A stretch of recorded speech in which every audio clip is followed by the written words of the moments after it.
Good afternoon. Good afternoon, sir. Today we will be discussing the financial statement analysis, one of the important topic of your financial accounting. Where you have got financial statements ready, and whenever financial statement we say it is three important component of financial statements are there. One is called profit and loss account. Second one is balance sheet, and third one is Cash flow. cash flow statement. Very good. So now preparation of account has already been done. Account has already been presented in the form of annual report. The question is, by reading the annual report, analyzing the annual report, how you will come to know whether a company is healthy or not. What is the financial strength of that company? What kind of weaknesses are there in the company? And that analysis is required. So whenever we are using the word analysis, what exactly it means? What is analysis? How analysis has to be made? Reading the statement and analyzing the statement are two different things. Reading the statement is what the information has been given, it is reading the statement. And analyzing the statement means it is whatever, even it is not written, that you have to refer, that you have to understand by comparing, by grouping the informations and making some conclusion. When you make a conclusion, that conclusion is part of analysis. Analyze and conclude. Now how to make it? What kind of exercise you are going to do? So first of all, in financial analysis, two dimensions of analysis has to be met. The first dimension is qualitative analysis and second is quantitative analysis. What is qualitative analysis? Qualitative analysis is something like your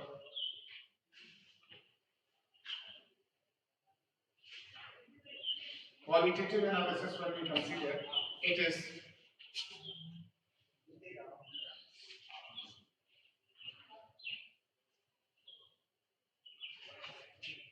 qualitative set of information is there where you find out chairman's message, then management discussion and analysis.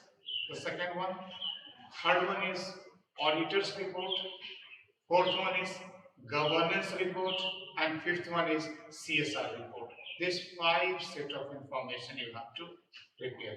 What five set of information in the qualitative analysis? First one is chairman's message. Second one is management discussion and analysis.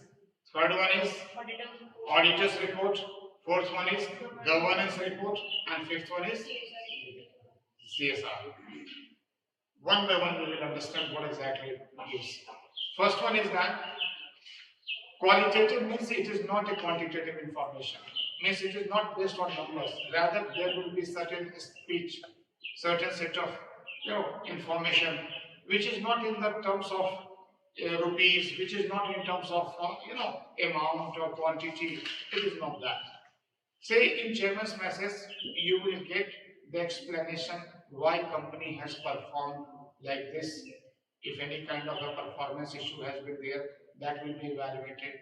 Second, why company has not been able to give you the expected result, that explanation will be there.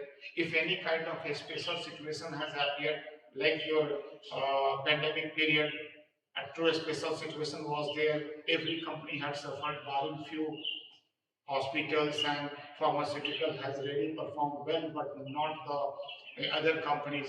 Like if you talk about transportation sectors, aviation sectors, these sectors has really poorly performed. Even so many construction sectors, they have not performed well, and resultant their profit was negative, and negative profit explanation has been made how you are going to cope up with these changes, how you are going to recover from your negative profit to a positive profit environment. So this is what ultimately a message will be available to you directly from chairman's message, and chairman's message will try to give you a complete insight.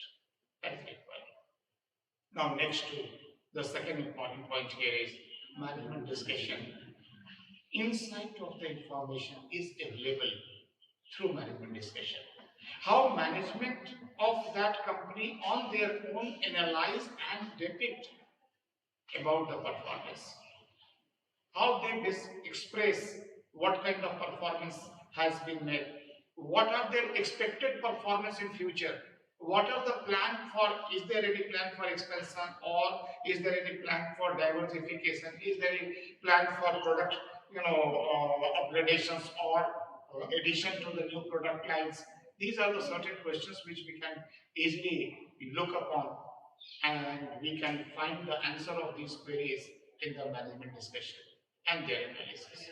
So chairman's message and management discussion is actually the two set of information which will give you complete insight in from of the company, from the company's representative side.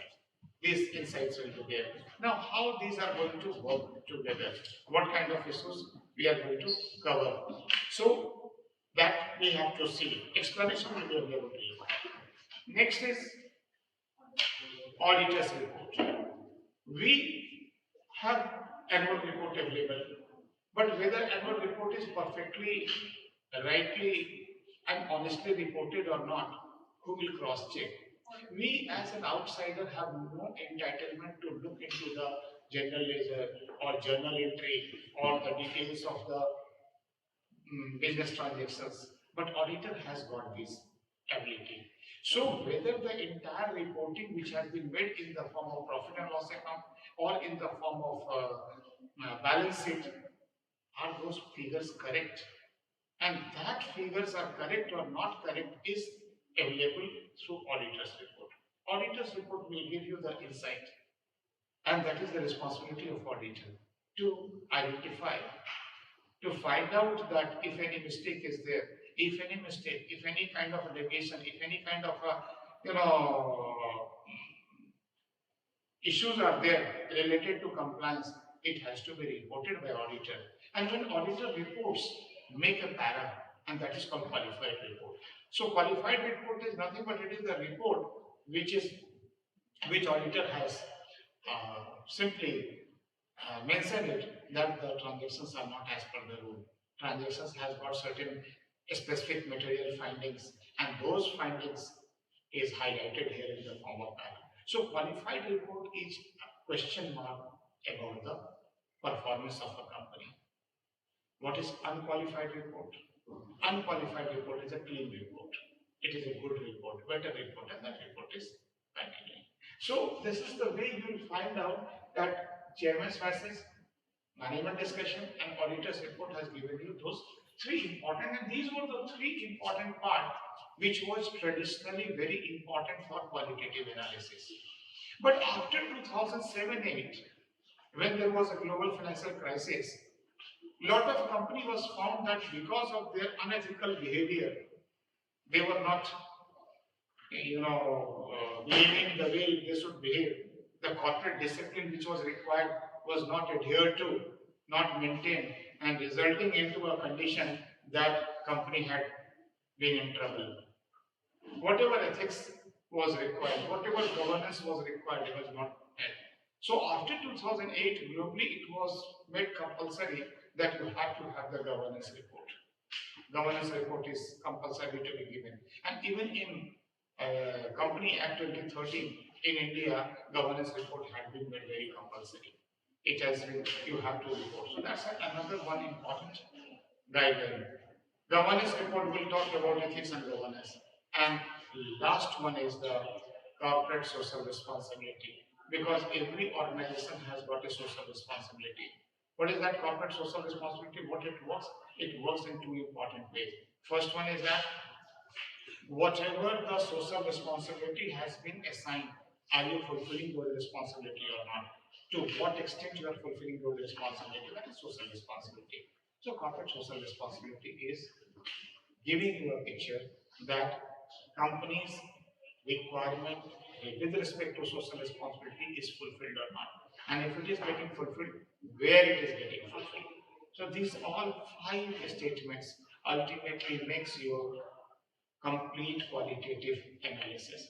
Other part can also be there. CS report you can view. Company secretary report will give you the legal happenings of the company. If any legal dispute is there, that will be available. But that is more detailed when you will actually study finance. It will be applicable. Finance will be there. Now, what is really needed? We have to cover quantitative analysis. In the quantitative analysis, our purpose is not to look upon qualitative. Our purpose is to look upon quantitative. What is that quantitative analysis? First one is we have to have time series analysis. Now this is very important for your present paper. Time series analysis, when we say year after year progression is taking place. 1 year, first year, second year, third year, fourth year, fifth year, and so on progression is taking place. That is what time series is there. So time series analysis talks, you can look upon your own performance vis-a-vis your previous year performance or previous to previous performance. That is time series, year after year. Second one is comparative analysis, comparing with others' performance. For example, if you take your performance, the first semester exam is in the corner now. Whatever the result of your first semester will be coming up, you can compare your performance in first semester vis-a-vis performance in 12th class. That how was your 12th class performance with your previous classes performance, that is time series. But your performance in the first semester vis-a-vis your friend's performance in first semester, that is comparative analysis. So two ways comparative analysis could be there. One is time series is also comparison. Your performance compared with your previous performance. That is time series. Clear? And second one is your performance with others' performance. That is comparative analysis. These two different analysis has to be covered. It has to be covered up. So comparative analysis is there. Third one is descriptive analysis. Descriptive analysis is when we are going to apply certain descriptions, statistical informations, like what is the mean return of the company for last 5 years. Mean return is what? It is the average return. So you will take, now you are going to apply some statistical tool to that. How much is the company's return has got volatility, or market price of the shares, how much it is volatile. These kind of set of information, if you talk, we are using the descriptives. What is the last 10 years growth rate in the company? Growth rate you have to apply that. So when you are going to calculate, not only put the data, you are going to apply some statistical tool, that will become descriptive in nature. Descriptive analysis. So your analysis could be normal, time series analysis, could be comparative analysis, could be descriptive analysis, and finally the main, which actually your material also contains, ratio analysis. What is ratio analysis? How does it explain ratio? Ratio is any two information given in numerator and denominator is ratio. So your numerator has got certain set of information, say sales information, divided by total asset information, profit information divided by sales information. Clear? Anything you can consider, you will find out there is a ratio. So ratio has got a literal meaning. When two figures presented in numerator denominator format, that is called ratio. Now what is the objective of it? What we are trying to find out? We are trying to find out that whether company is a healthy company or not. Company is a good company, a strong company, a strengthful company or not. That is we are trying to find out. What is the actual condition of a company? Is company facing some problem? Is company sliding towards weakness? If it is so, how to detect? That detection is there. So normally we say financial health of the company has to be detected through these ratios. Financial health. How you will get financial health of the company? What you have to do for this financial health determination? Simple exercise. You decide what kind of health, what kind of conditions you require. For example, if suppose we look upon that whether company has got ability to pay their liquid position or not. Liquidity. So the company is in a position to pay. whatever the immediate payment is needed, if company is able to pay, then in that case liquidity is maintained. If company is not able to pay, liquidity is not maintained. Problem is there in the liquidity. So we expect that company should have in a position to pay. That expectation is there. Right? So company must pay. Now, what kind of payment is immediately required? Normally, the payment which is needed to be paid immediately within that specified financial year is called current liability. Yes or no? So current liability has to be paid, and if current liability has to be paid, from where current liability will be paid? It has to be paid from your current asset. So a ratio appears to cross check whether liquidity is fulfilled or not, and that liquidity fulfillment is current ratio. Current ratio means current asset upon current liability. How much ought to be there? 2:1. Normally it is said in that way, but that's not a compulsory one. Not necessarily it has to be 2:1. It depends on company's nature of operation, company's own strategy, because a good company may maintain low current ratio also and can perform better. Because whatever the current asset upon current liability conditions has been there, 2:1 has been a conservative thinking. And what the conservative thinking is, that initially you might have thought that your current liability will be paid only from current asset. That also is stressful selling of the current asset. A stressful selling means under compulsion you are selling the current asset, so you might not be in a position to fetch the amount, whatever it is there in the book value. So in the stressed condition, you will be selling your current asset at a lower price. And that's why you want more. So that even if you are selling at a 50% of your original price, you should be in a position to pay completely your current liability. But that's not the scenario every time. It's not the way it is making that always you will sell current asset in stress, and after selling in stress, you receive a lesser amount of money, and that will be used to pay the current liability. Basically, current liability is paid from your revenue generation. So if your revenue generation is strong, it is perfect, you don't require to worry for your current liability. Am I clear? Yes. So revenue generation, any receivables are there. I'll give you one small illustration, example to make you understand whether current ratio should be 2:1 or less than 2 is also okay. Suppose a company is there which is professionally managed and managing its entire inventory on just-in-time basis. Have you heard just-in-time? Just-in-time is a condition in which you are not piling up your inventory. You are not storing your inventory. When you need at that point of time, it is procured from the supplier. जब जरूरत है उसी समय inventory आपके पास आएगा. That is just-in-time. Okay. You read just-in-time separately. It will be very important feature of a smart company. So, just-in-time means you don't require inventory to keep as a store. As you progress your production, your inventory will keep on coming.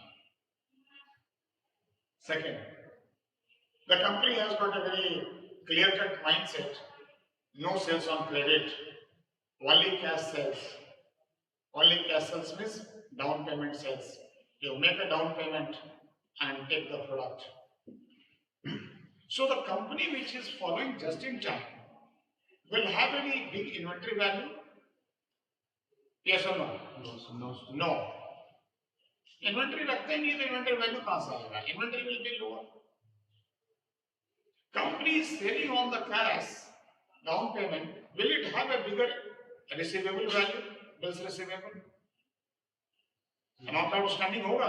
नहीं. वो तो front में ही customer से ले रहा है. There is no due. There is no sundry debtors. Yes or no? You must have written sundry debtors as a account. So you must be receiving that. So आप तो आराम से ले रहे हो. What is the third one? So cash has come now. Cash will not be stored in the current asset. Since company is already a well-managed company, so whatever excessive cash has been received will be part of longer-term asset, convert into long-term investment. And when it will convert into long-term investment, means that cash holding will also not be there. So what are the components of current asset? What are the various components of current asset? Current asset में क्या क्या होता है? It's inventory, it's a receivables and cash. Inventory भी low हो गया, bills receivable भी negligible हो गया, और cash भी बहुत ज़्यादा नहीं है, तो क्या current asset ज़्यादा होगा? नहीं होगा. Current asset will also be lower. That will be there. What about current liability? Current liability, major component of current liability is certainly creditors. Right? Creditor is the main liability. So what creditor will do? Creditor will say that, don't worry, I am ready to give you more credit. Because the company who is managing just in time, the company who is selling on the cash basis, down payment basis, that company will not be having any trouble in getting the credit, longer credit. So, reverse of that, instead of getting worried, creditors are ready to extend the credit to the sellers. Everyone wants to get associated with them, and a bigger credit component will appear. Bigger credit component will appear. Now, what happens in this bigger credit component? Current liability will go up. Yes or not? Even outstanding is there, normal outstanding is there, that's not a problem. So I invite your attention, go through with the company's current ratio and have a feel of it. Really company is maintaining 2:1 current ratio or not. And you will find out current ratio could be as low as 0.4, 0.43, 0.46, 0.5. A good number of company, in good number of years, you will find out current ratios are lower than 1. That's the truth. And are they bad company? Are they bad company? Yes or no? No. They are also well managed company. Sometimes company may have a higher current ratio also. 1.5, 2, 3, 4, 5. Now, if 4 or 5 current ratio is there, is it that bad company? Again, no. We have to cross check why 5 is there. I am suppose changing the example. I am a company who is having chemical business. I am importing chemical from abroad, say from Germany. I am importing the chemical. But normally I import for once I ask for ship. Again and again importing will become very costly. So I import for entire 1 year or maybe for 2 years. Big quantum of the import I have already taken. Now it will lie with me so that again and again importing, shipping and all those risks will not be there. I'm storing. What happens? My inventory is very big one. Big inventory has piled up. Or suppose I'm running agro-based business where harvest season is there. So during harvest season I'll try to buy as much as possible. Because afterward, even if it will be available, it will be available at very high cost. Clear? So agro-based business, import-based business, all those businesses are there. My inventory will be what? My inventory will be very high. And inventory will be very high, then what will happen? Current ratio will be very high. Inventory will be very high. Even if suppose I want to promote my sales, and that's why I'm giving more and more credit, ultimately receivable will be very high. Sometimes my nature of business is as such that work in progress is very high. Same construction sector, and अब क्या होगा construction sector में my structure will be standing, that is work in progress, that will be part of inventory, that will continue. So my inventory, my overall current ratio will be high. So current ratio is low or current ratio is high. That is not a kind of a static figure. It is not something which you can say that yes, this is a thumb rule, this is this much it ought to be there. Current ratio could be at any level, it could be at any value that you have to cross check. Now suppose inventory could be playing a very different role. So what we can do, we can remove inventory and cross check with the ratio. That ratio is called quick ratio. Quick ratio or acid test ratio, where your out of current asset inventory has been removed. That ratio. So current ratio, quick ratio is taking care of liquidity, whether it is testing whether liquidity is sufficient or not with the company. Similarly, efficiency ratio is also important. What is efficiency ratio? Efficiency means whether you are efficient to produce or not. See, efficiency is nothing but it is the level of best production. And you can keep on increasing your efficiency.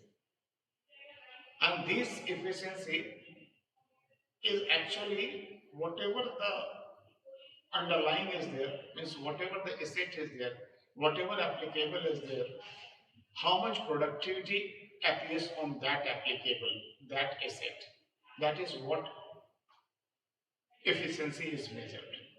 So, whose efficiency you want to measure? That is underlying. Suppose I want to measure the efficiency of total asset invested in the company. So that will become actually total asset efficiency. And means the total asset, how much it is able to produce you, how much it is able to provide you the result. So your sales are there, sales is the result. Ultimately you are selling. So net sales divided by total asset is your total asset efficiency, or also called as turnover. What we call it? Turnover. Total asset turnover, TATR. It is indicating, it is basically suggesting you how much return you are going to get, how much revenue you are generating based on the total asset. Similarly, I can measure any of the efficiency. So in efficiency measure, it is very simple. Put the net sales into numerator and whatever efficiency you want to measure, that into denominator. So if you want to have the efficiency of total asset, so net sale upon total asset. If you want to measure on the current asset, net sale upon current asset, that will be current asset efficiency. You want to measure that efficiency of any machine, sales upon that machine value will become efficiency of the machine, and so on. You can keep on measuring. Numerator has to be your sales or near to sales. Like if you suppose receivable turnover you want, how much receivable turnover is there?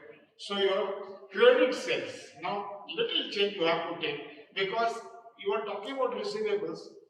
Those who have already paid are not your receivables, you have already received. So only which is credit sales are there, they are receivables. Credit sales divided by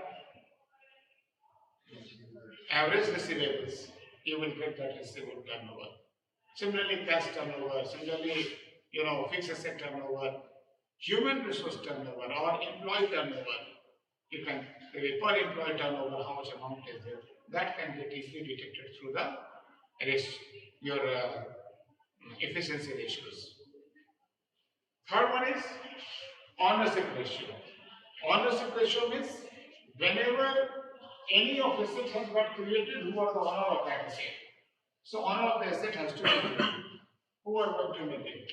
So ownership ratio broadly or primarily it is debt equity ratio or debt to asset ratio. What is debt equity ratio? Total debt upon total equity of any company. How much debt equity ratio is suggested? How much it could be? 2:1 again.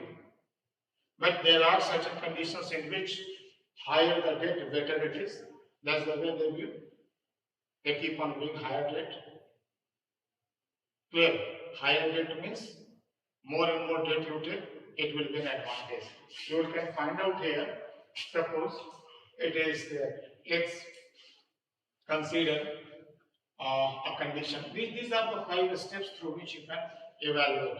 You will find out that sales is there, minus cost, cost stands for cost of goods sold. Data will be there, earning before depreciation, interest, tax and amortization.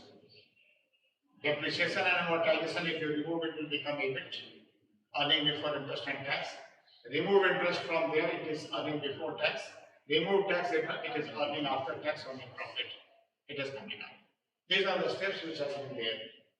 Any kind of change taking place, ultimately effect on net profit will be there. Net profit will get affected. Fine? Now, how to do you apply here? Whenever we consider these things, this has already been mentioned. We have to make sure that interest burden should not be very high. And for that, your good quality ownership ratio should be maintained. If too much of interest burden is going to help you a lot, but it is going to create a catch as well. Help you a lot means if your business is giving you better return, very good return business is going to give you. And whatever return on investment is coming from your business is much higher than whatever your debt component, debt cost is there. That is interest on your borrowing is there. If your return on investment is much higher, you will have real advantage of borrowing. And that borrowing will be giving you a better return in the form of equity. That's the way it works. Now, suppose there is an organization which has got say 10,000 rupees is the total sales, out of which 4,000 is the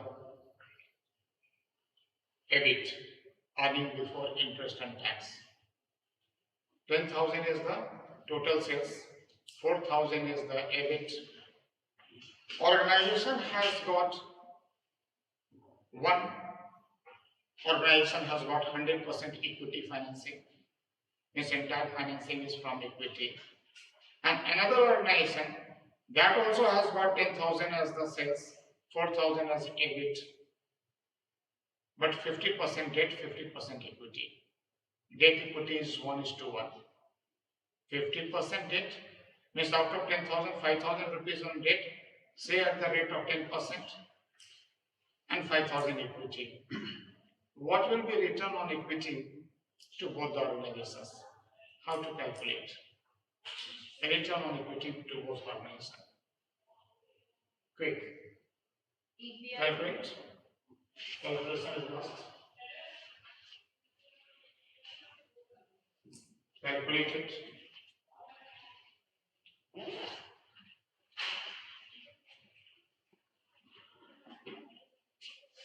You got my point, whatever I am saying, and you will understand how debt equity ratio can play a key role in giving a return to equity shareholders.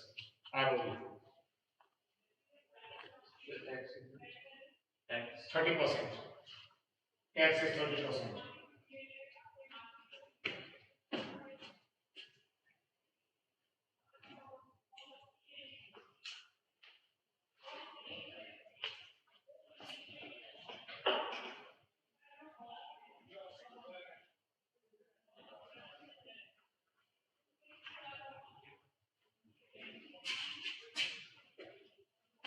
See, I am giving you this example very clearly.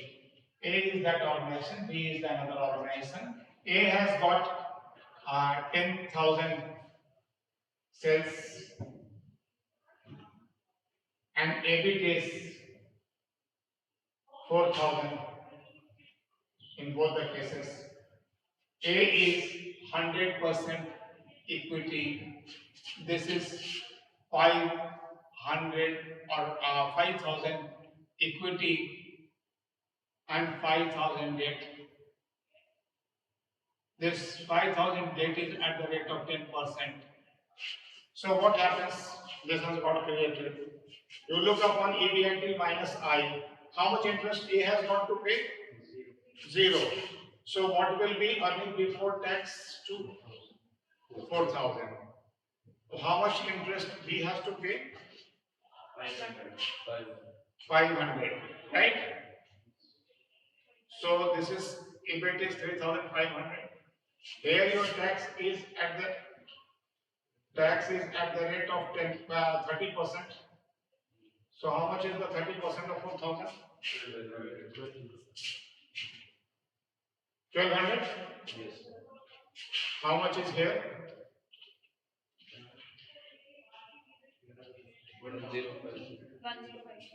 105. Hey, you know? How much is that return coming here finally? 2250. And here? 2800. Which one has got a better return? A. How you have got better return? Better return from whose angle? Shareholders' point of view? Yes or not? Yes. So 2800, and how much is the shareholder? 10,000 into 100. What is the value? 20%. Yes or not? Here 2450 upon 5,000 into 100. How much is the percentage? 49. Who is better off? B is better off because B has got leveraged one. Debt helps a lot. तो better ए नहीं है, better कौन है? B है.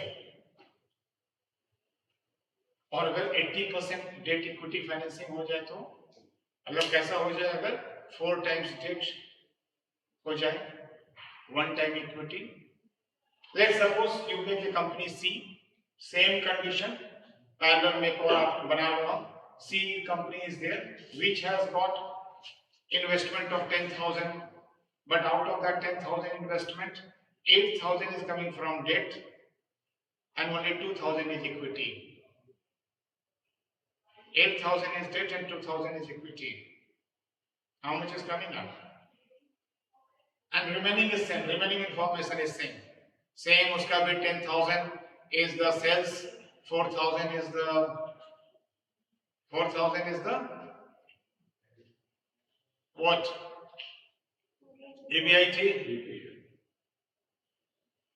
So EBIT 4,000 minus how much it will be there?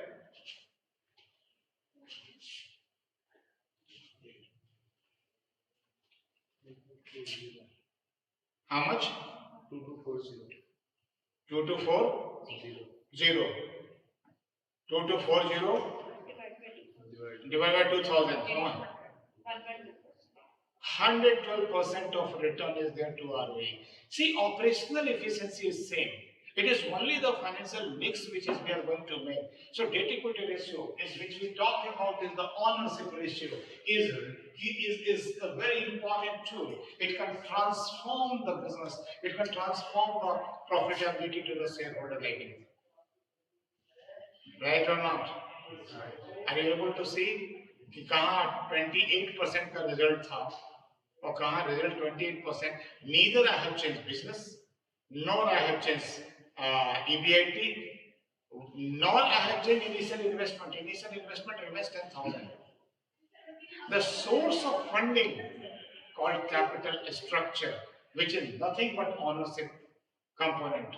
Later on in the field of finance, you will understand that. And last but not least, profitability ratio. Numerator is profit and denominator is sales.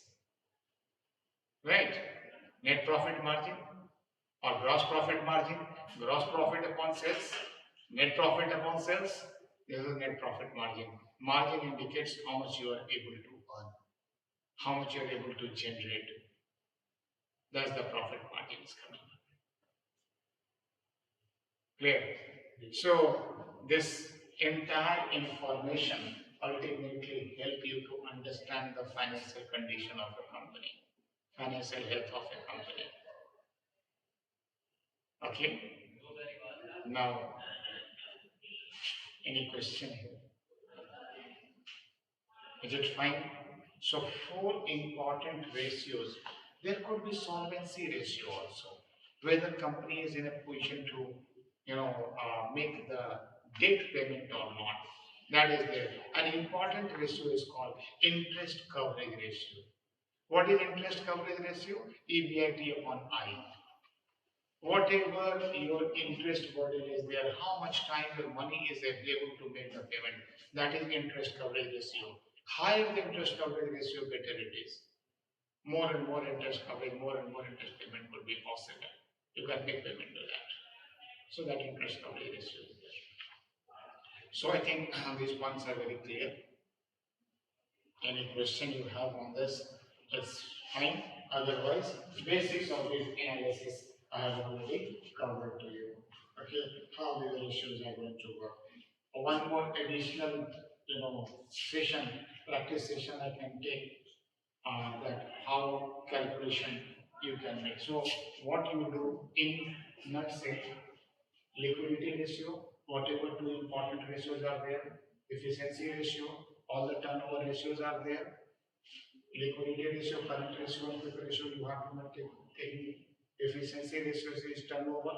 Turnover in the sense that always put sales on the numerator, in denominator, whatever efficiency you have to make. In the profitability ratio, sales is in the down and profit margin is on the upside. Okay, and ownership ratio is basically how the capital is financed, how much ownership is there, equity versus debt. That ratio. It could be debt upon equity, it could be debt upon total asset, okay, or total funding, or it could be equity upon total funding. That could be calculated. So these are the way through which it's coming up. Some more return related ratios could also be there. So ratios could be anything, whatever you think of.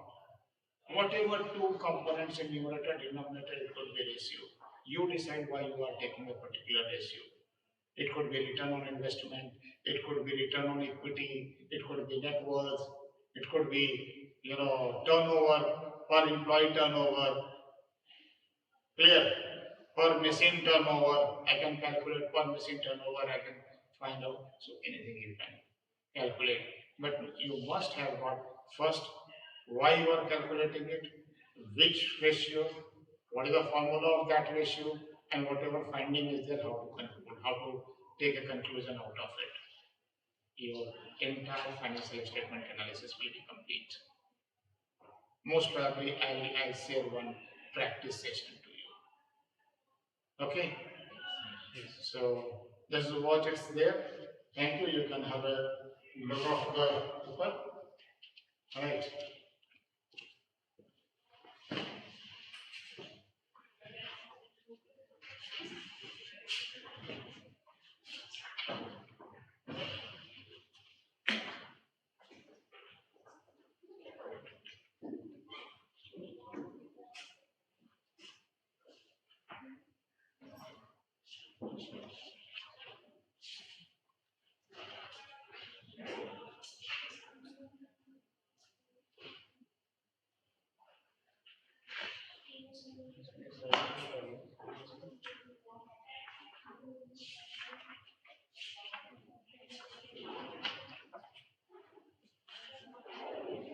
Sir एक बार paper pattern बता